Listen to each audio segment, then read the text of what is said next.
அனைவருக்கும் வணக்கம்.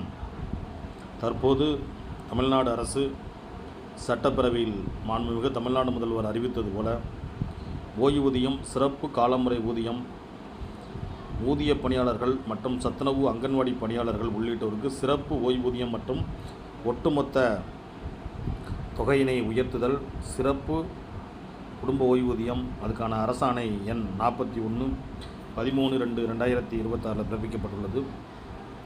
இந்த அரசாணையில் என்ன ஒரு சிறப்பு அப்படின்னா, இந்த அரசாணையின்படி சிறப்பு ஓய்வூதியம் வழங்கப்படுகிறது. அதாவது சத்துணவு பணியாளர்கள், வனக்காப்பாளர்கள், அங்கன்வாடி பணியாளர்கள், சமையலர்கள், சமையல் உதவியாளர், தூய்மை பணியாளர் உள்ளிட்டோருக்கு சிறப்பு காலமுறை ஊதியம் ஒட்டுமொத்த தொகை வழங்கி ஆணை வெளியிடப்படுகிறது. அந்த ஆணை நல்லா பார்த்துக்கோங்க, இதுதான் மிக முக்கியமானது. சத்துணவு அமைப்பாளர்கள், அங்கன்வாடி பணியாளர்கள் தற்போது உள்ள தொகை சிறப்பு ஓய்வூதியம் உள்ளதுன்னா 2000 ரூபாய், திருத்திய ஓய்வூதியம் உள்ளதுன்னா 3400. ஒட்டுமொத்த தொகை பார்த்துக்கோங்க, அவங்களுக்கு ஒரு அமௌண்ட் கொடுப்பாங்க ரிட்டர்ட் ஆகும்போது. தற்போது 1 லட்சம் கொடுப்பாங்க, இப்போ 2 லட்சம் கொடுக்குறாங்க. சிறப்பு குடும்ப ஓய்வூதியம் அவர்களுக்கு பிறகு குடும்ப ஓய்வூதியம் 1200 ரூபாய். அடுத்தது குறு அங்கன்வாடி பணியாளர்கள், வனக்காப்பாளர்கள் அவங்களுக்கு அதே மாதிரி தான் 2000 ரூபாய்.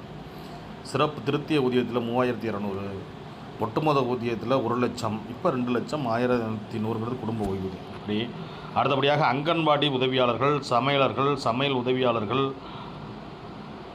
தூய்மை பணியாளர்கள் உள்ளிட்டோருக்கு 2000 3000 உயர்த்தப்பட்டுள்ளது. அவர்களுக்கு 50,000 இருந்தது, இப்போ 1 லட்சமாக உயர்த்திருக்காங்க. அவங்களுடைய குடும்ப ஓய்வூதியம் 1000 ரூபாய்.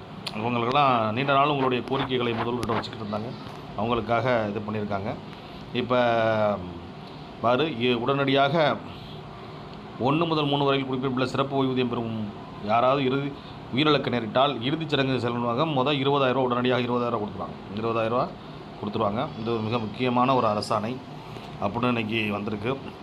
இந்த இப்போ எலெக்ஷன் வர்றதுக்குள்ளே உங்களுடைய கோரிக்கைகள் பெரும்பாலானது நிறைவேறியிருக்கு. இன்னும் அவங்களுடைய காலமுறை ஊதியம் வேணும் அப்படின்னு தான் அவங்களுடைய நீண்ட நாள் கோரிக்கை. நிச்சயம் அது திராவிட முதல்வர் 2.0 நிச்சயமாக நிறைவேற்றுவார். பல்வேறு நெருக்கடிகள் இருந்தாலும் சொன்னதை செய்யக்கூடிய வகையில் அதை முதல்வர் சிறப்பாக செய்துள்ளார்.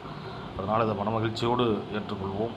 இன்றைக்கி இந்த ஆணை வந்திருக்கு, 13/2 வந்திருக்கு. இன்றைக்கி தான் நமக்காக ரிலீஸ் ஆகிருக்கு. அதனால் அங்கன்வாடி பணியாளர்கள், சத்துணவு அமைப்பாளர்கள் எல்லாருக்குமே ஒரு மகிழ்ச்சி தரக்கூடிய ஒரு அரசாணையாக இந்த அரசாணை எண் 41 இருக்கும். நம்மளுடைய கோரிக்கைகள் அனைத்தும் விரைவில் நிச்சயமாக, கோரிக்கைகள் ஒன்றும் முதல்வர் சொல்லும் போதே சொல்லியிருக்காரு, உங்களுடைய கோரிக்கைகளை நான் என்றைக்கும் தாழ்த்தினதில்லை, அது காலம் தாழ்த்தி போனாலும் கூட நிச்சயமாக அது கிடைக்கும் அப்படிங்கிற மாதிரி தான் நம்மளுடைய முதல்வர் சொல்லியிருக்காரு. அதனால் அந்த அரசாணை அனைவரும் படித்து தெரிந்து கொள்வோம், நமக்கான ஓய்வூதியத்தை பெறுவோம். வாழ்த்துக்கள்.